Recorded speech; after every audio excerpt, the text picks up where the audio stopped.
Everybody, welcome back to another episode of the podcast. With me, as always, is my co-host, Katherine.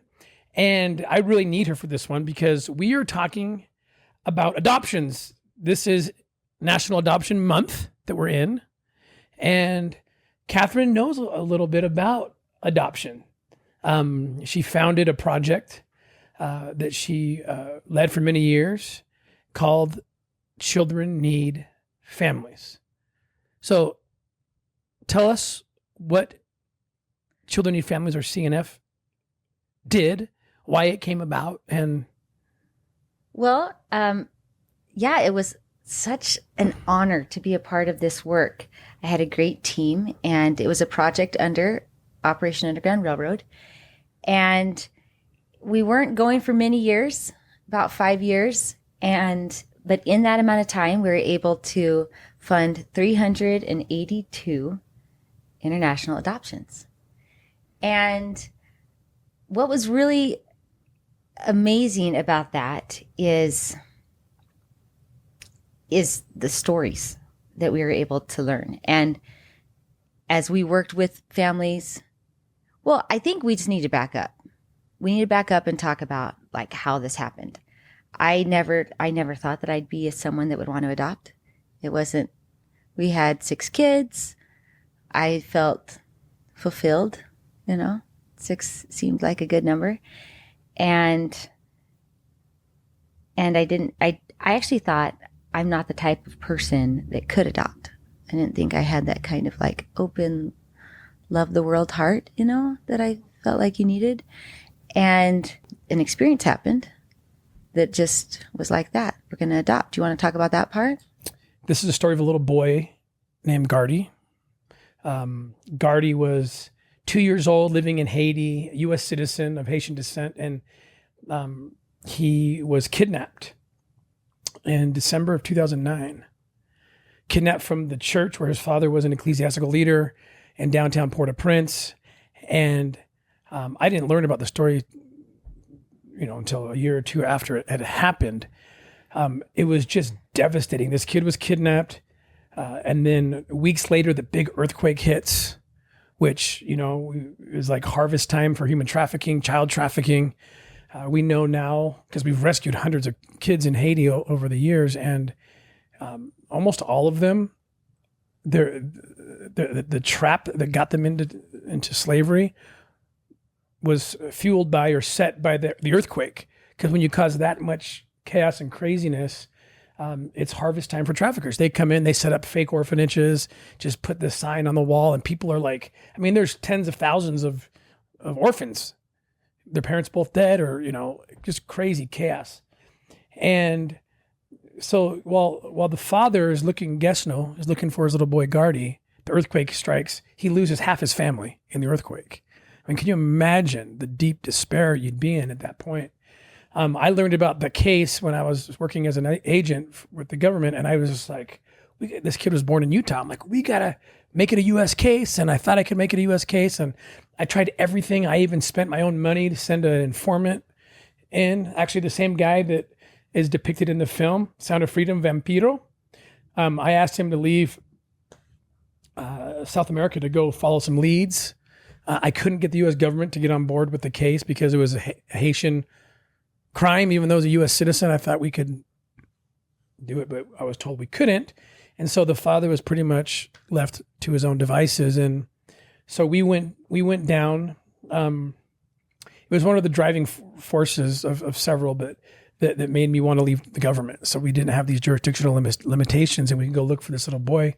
And we got all the intel, and I'll spare you the details of how we determined that he was brought to what looked like a false orphanage. That's where the kidnappers took him. We infiltrated it as if we were traffickers looking for kids. And sure enough, it was like immediately they're telling us that you have to, buy these kids. We don't actually do adoptions. What's a false orphanage? Like, what does that mean? It's a front, right? It's a front company. So they have legitimacy, credibility in the eyes of whoever's looking, like, of course we have children here. And in a place like Port-au-Prince, like no one's checking up, no one really cares. It's so busy and messy. And I mean, I think there's people care. I've gotten to work with a lot of people. No, I'm just saying no one, they don't have the infrastructure to be checking. Yeah. No one's going to call and say, is this really an orphanage? No, they're going to just take kids there because the sign says orphanage. Right. And so they don't have the resources or infrastructure to be like on top of stuff like that. And so you can just stand one up. And that's what this was. And so we went in undercover, me and a Haitian Creole speaking operator. We went in together, and they started trying to sell us these kids. And the Haitian police said, look, if they're selling kids, look for Gardy. Is he here? If you can't find him, or if they offer kids to spy, do it. Because let's see what they're doing. Let them carry out this crime. And they did. They ended up selling us these two beautiful children, like 1 and 2 years old, we're guessing. And there's some footage we can actually put into the podcast. In the moment that I was looking to pick, he picked you. He picked me. He turned around and walked up to me, and I picked him up. I'm like, oh, I guess it's this kid. His name's Collet. I guess this is the kid that I'm going to buy because he walked up to me. And then as I started walking around the place holding him, trying to look for Gardy, this little girl's following me around, and she's like nervous. And looking at it, in the moment I realized why, because how many Westerners probably showed up and picked up a kid, and that kid disappeared. And so she's following me around, and I realize why. I put the kid down and say, "Here, you seem so nervous." And she grabs him, I end up giving him a candy bar, or give her the candy bar, and she just with eyes on me breaks it in half and gives it to him, which is very unusual for a 2-year-old to get a candy bar, just you get half of it, you get half everything. Mm-hmm. And then I realized, okay, they're brother and sister. So then we went to the traffickers and said, we want both. And I promised them, stay with me. I'm here to help you. You'll never be apart again. I didn't realize what that promise would actually mean, but I said, you'll never be apart again. So we end up taking the kids along with the traffickers to a hotel that's all wired up and cameras. And if you watch the documentary Operation Toussaint or read my book, Slave Stealers, you will get to learn a lot about more details about this case. But long story short, it was a successful sting operation.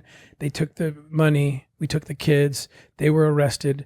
The whole place was dismantled. 28 children in total, I believe, were rescued. And I was so overwhelmed. Yeah, I'm going to jump in here. I remember you called me after the operation was over, and it was successful, and it was very successful. It was our first real operation in Haiti. And right? It was the first one. It was very successful. These 28 children, and the conditions in this fake orphanage, just starvation and physical abuse. That's something I really like to bring out because to protect, especially these two children, up to this point, there was no sexual abuse. They were just kind of on the. It was the first case, so to speak, of hundreds that I had ever seen, maybe even since. It was like a preventative strike, and the only reason was because we were looking for Gardy. Usually, it takes the abuse to happen in order to put the information on the radar, and that's you almost always rescue a kid who's already been abused. But because we went looking for a little boy, he ends up saving them from ever having to get sold. Right. I don't know how many were sold before that, but we were able to, at the very least, 28 kids are not for sale anymore. Right. And you had bonded. This operation there were multiple trips that you had to go down and finesse the relationship with the fake orphanage director, right? And so you had this time that you were spending with these two children. And I remember you told me about when you were driving to the hotel, they got to ride in the car with you. And that was their first time that we know of them being in a vehicle, and they're eating suckers. And soda and just like, and everything was just so new and so amazing. And you really bonded with them. And then after the operation, you were so excited to go in and see them. And they'd been taken away. The Child Protective Services had come and whisked those two and put them in a safe place because they're a key part of the prosecution. One part when we were traveling the van, and there's footage of this as well, because Mark Mabry was inside with a camera filming this. Because the traffickers are sitting in the back of the van, I'm sitting in this little jump seat, and the kids are seatbelted in next to me over here, but not super close to me. And Collet undoes his seatbelt and just runs over and jumps in my lap and starts cuddling with me. I'm just like, oh my gosh, I'm supposed to be this trafficker, but I'm tearing up because this kid just cuddling with me. And anyway, so I do start bonding with them, and then, yeah. So then back to your point, go ahead. So we come back from the sting. Yeah. And they'd been at the hotel with you, but in a different room while you were doing the money transaction. Yeah. And then the fake arrest where you get arrested too. And just so that we can try to get more information about where Gardy might be. And when it's all done, the kids are gone and they won't tell you where they are. Yeah. And you called me and you were so sad. You were like, I didn't get to say goodbye. I didn't get to see him again. And then the way I remember it is I said, you want to adopt him, don't you? And you said, well, no, I don't think so. And then I just said, let's do it. It just happened like that. Yeah, it was your idea. It was just like that fast. Just like, you know what, let's do it. Let's adopt him. And you were like, okay, let's do it. And there's so much to this story. There's so many miracles. There's some amazing things that happened.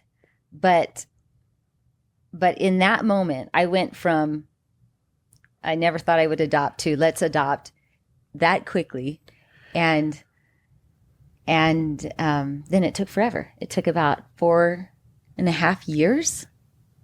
Haiti is tricky. They're always having so much turmoil. So they were tricky to work with. But through that process, preparing them, getting everything done, we were able to finalize the adoption and bring home these two beautiful children. And in fact, we have a clip of the first time.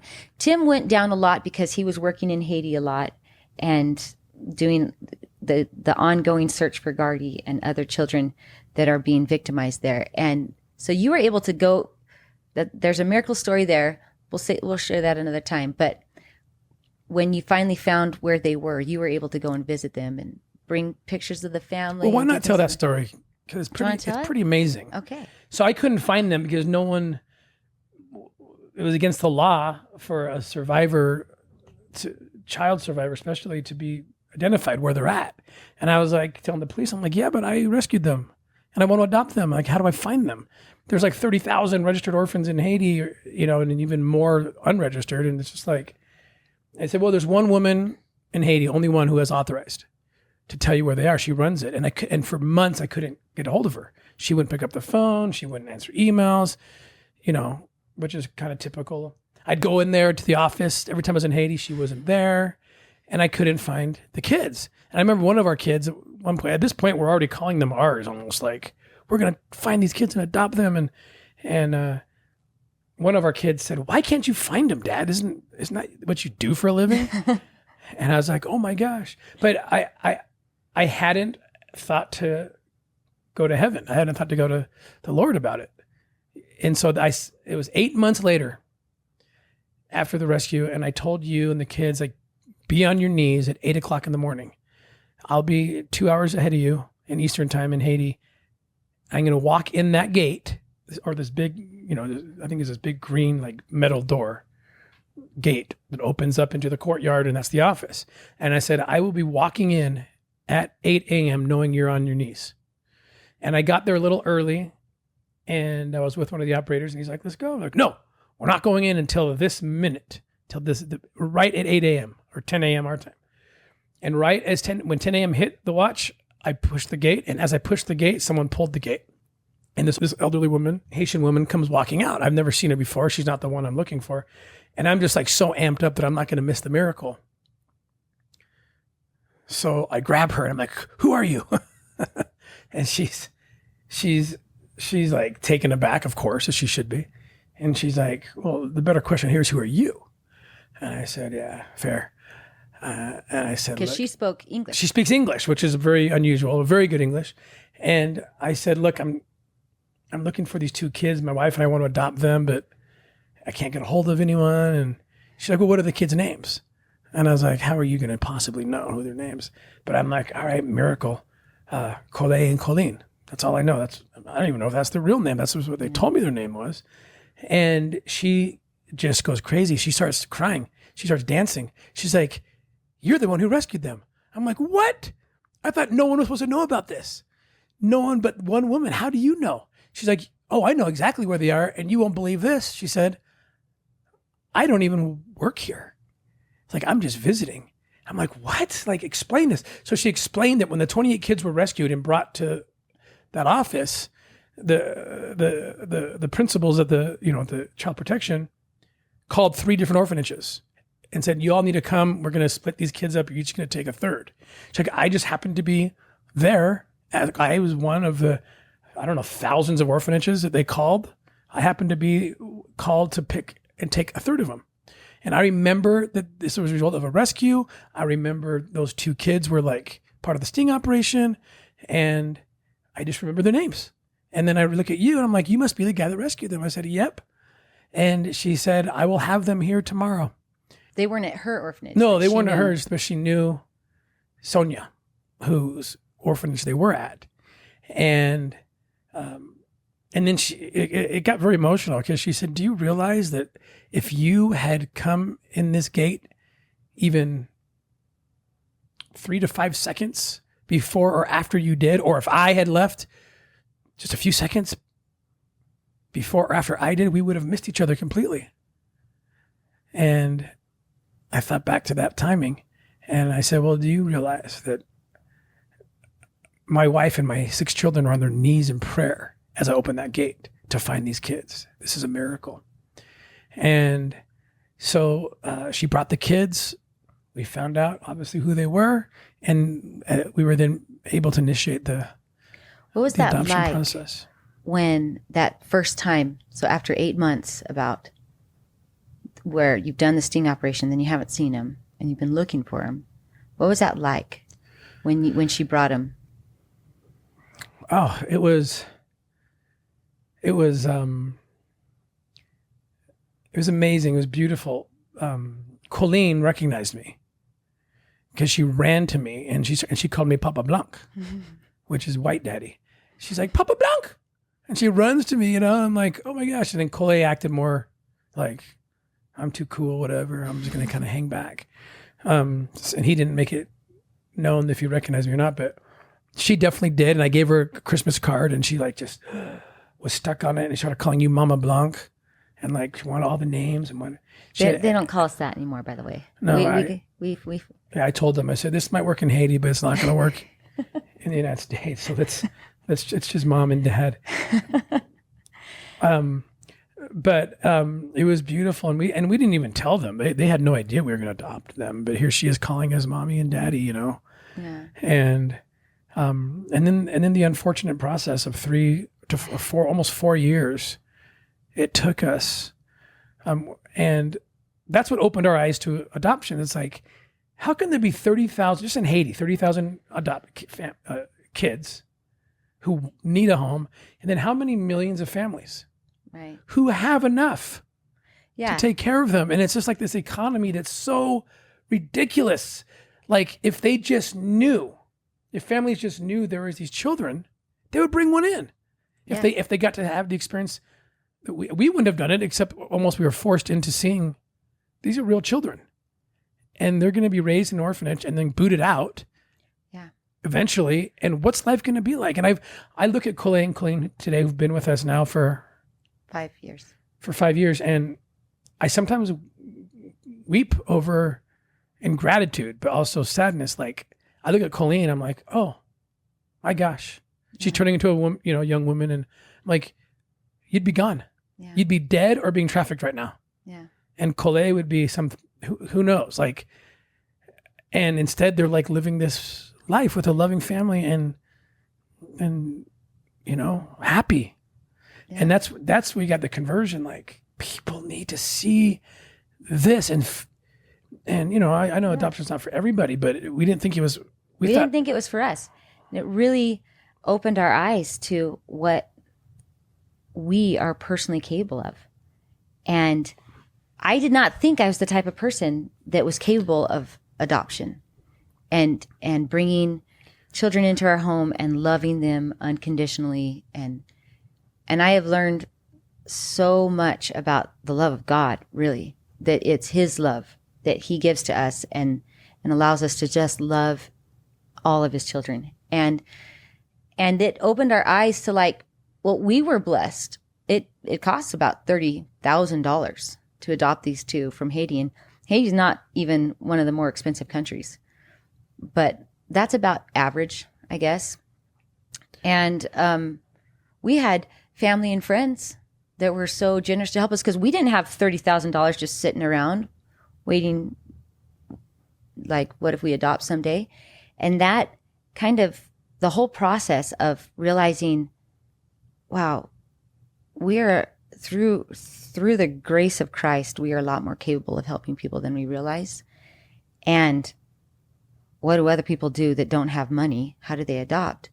That was the genesis for Children Need Families, that, well, we could fix some of these problems. We could raise awareness, like by telling our story, by tapping into other people that have adopted. We could find, we could bring this awareness to people to be like, hey, this is something that you should consider.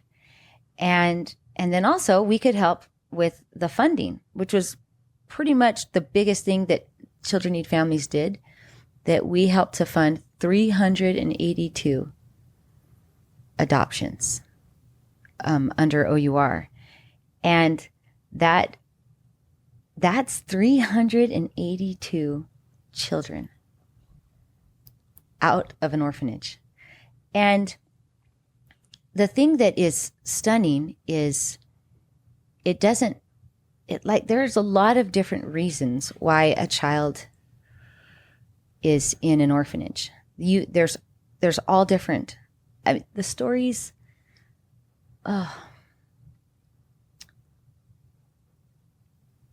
sometimes, a lot of times, it's simply because they're Down syndrome.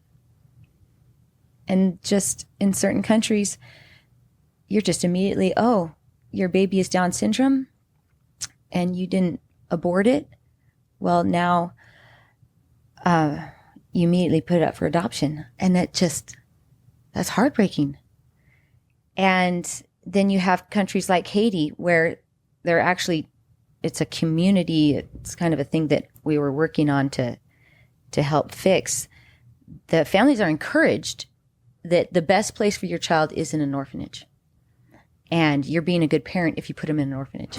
And I was actually in the middle of working on a project with an organization that's working in there that's trying to reverse that. And any children that are in orphanages that have families, we were working on reuniting them and helping the families, kind of just a little bit of a re-education, like the best place for your children is in your home. And that's something I'm really excited to get working on again. And sometimes it's just getting them out of orphanages and into foster systems within those countries. But anytime a child is in an orphanage, you're dealing with the tragedy. You're dealing with some sort of trauma, and it manifests itself in different ways. And worrying about like what that trauma might be, that's not important. The important thing is getting them into loving families. And that's like, we could just speak to that, like the blessing of having these two amazing children in our family. Yeah. Colleen and Collet, they're probably gonna be, they won't watch this until they're older, and then they'll appreciate it. But they're such a blessing to us. Yeah. And we never would have had that experience, the love in our home that has increased because we opened ourselves up to what could we do with God's love. Not, Katherine, what are you capable of? And Tim, what are you capable of? But what is God capable of? And so I just want to encourage all of you to open up your mind to what are you capable of through God, through the grace of Christ.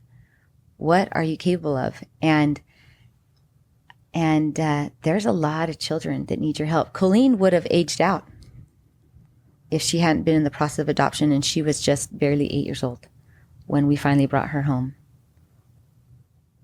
And explain what age out means. Well, there comes every country has like a limit, right? Where it's like, well, we don't have an orphanage that is it 16 sometimes, 15? It really depends on the country. And they literally just say, bye-bye, good luck. And that's where they're stuck. What option do you have? They go into like group homes that have a lot less. And group homes are exactly where traffickers go to get their victims. Yeah. Because there's no one really watching. And so to think that that's where Colleen would probably be. Yeah. It's, I sometimes look at her and just get emotional. Just like, oh my gosh, where would you be? Instead, you're worrying about the right thing, not if you're going to get assaulted or raped or something. You're just worried about like, are your clothes matching, right? And stressing out about that. Yeah. Like, good. Do you have friends at school? And just the normal problems that a middle school girl goes through. Just those normal things that are, I'm not minimizing that. That's real to them. And these are real struggles that all my kids have gone through at middle school. But what a blessing to just deal with middle school problems and not the horrors of orphanage and group home and the streets. What a blessing. I recently met with a family that had adopted, that we were able to, through Children Need Families, we were able to grant their adoption, a significant portion of their adoption. And they adopted this sweet, sweet little Down syndrome boy. And he's just, he came over to the house and he's just so happy and so sweet. And their adoption should have gone a lot quicker than it did. One of the things about Down syndrome adoptions is the orphanages try to get rid of them a little quicker because they're difficult to take care of, which that's a whole nother problem. Like, if you can do any adoption fast, then let's do every adoption fast. Like, why can some be faster? But anyway, and I don't think you know this, but they were just finishing up. They had everything finished. They were traveling. Everything was going to be done. And this man in the country that they adopted from, he got involved with the courts and tried to put a stop to the adoption because he felt that all Down syndrome children should be like euthanized. He didn't want to allow for the adoption of a Down syndrome child, and he tried to put a stop to it. So it dragged on longer than it should have. Can you? I just can't even process that. But we were able to give them the funds that they needed to be able to fight that and bring that sweet boy home to their family. And you can just see the happiness that's in his eyes and in the eyes of his family. So we are now huge proponents of adoption. And in this National Adoption Month, we just want to encourage everyone to look at what's around you. Look at the blessings that you have and ask yourself, what more does God want me to do? And we're not saying that at all like, oh, follow us because we did it. No, it's a daily struggle. It's a daily thing. Orphanages are full of problems, and children, they have needs. They have some big needs. When you adopt, it brings some serious needs into these children's lives, and that you need to help them with. And I guess I'm just saying, I'm reminding myself and reminding all of us to see if there's more that you could do to help these children around the world. And maybe it's in your own neighborhood, and maybe it's through the foster program, which I also think is really amazing. There's some problems there, but we could sit and argue forever about the problems with adoption, the problems with orphanages, the problems with the foster system. We could just sit here and argue, or we could act. And I would just encourage everybody, let's act. See what you can do. See what you can do. Maybe it's reaching out to a family that you know that has adopted and seeing what you can do to help them and assist them. And hopefully soon I will have my project back up and running. And yeah, stay tuned. It will be. We're working on it. And then another thing you can do is donate to help with these. All the donations go to adoption. So we're excited about that. But anyway, so grateful to have been blessed with the opportunity to adopt and have that incredible love of God in our family. So we're going to close out this episode with a very special video that you can watch. I got to go back to Haiti over those 4 years, like Katherine said, and I saw them all the time. Well, I didn't want to go back. Katherine couldn't go back. She knows that if she saw them, she wouldn't be able to leave them. And then she'd be stuck in Haiti too. So I had to be the one to go see them. And I didn't want to go until it was time to adopt, because it just, how can you see him there and then go back and take care of the 6 kids and 7, then it became 7. But yeah, so then you went back a lot. I went back a lot, but finally the day came when we got to go pick him up, and finally I got to bring Katherine to introduce her to these 2 beautiful children that were hers. And we brought 2 of our kids, 2 of our oldest 2 sons. And there's a video we're going to show you of Katherine meeting her babies for the very first time. So we will end this episode with you watching this very special video of our kids coming home. Thanks for watching this episode and listening, and we will see you next time. Our last conversation with her was like, next time you see your dad, what's going to happen? She went like this. Those kids they're all ready to go. They're packed already. Yeah, they're packed. They're ready to go. I guarantee you they're going to be in the door. Because they sit there and I'll be 2 hours late, and they'll wait in the door for 2 hours.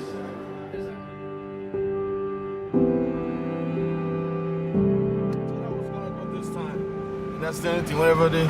But they know this. They know this is the time, right? Oh, we promised them. Yeah. The next time. So the next time.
To where? Where do you want to go? Where do you want to go? America? I just want to go.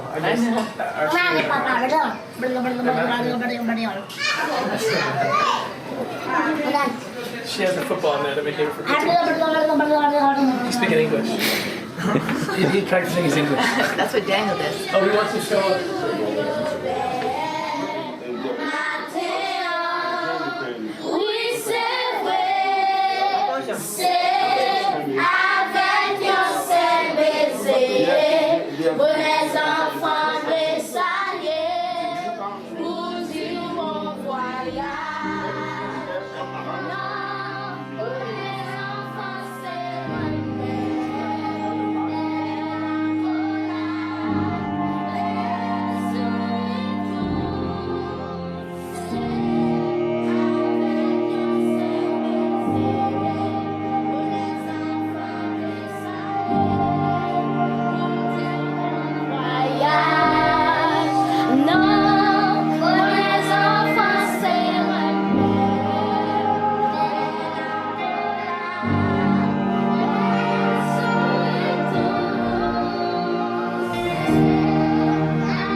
Let's go. Hi guys. Did you hear that?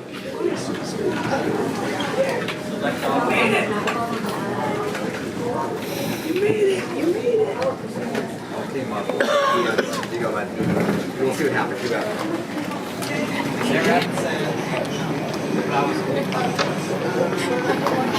Anybody here? that was there. It's not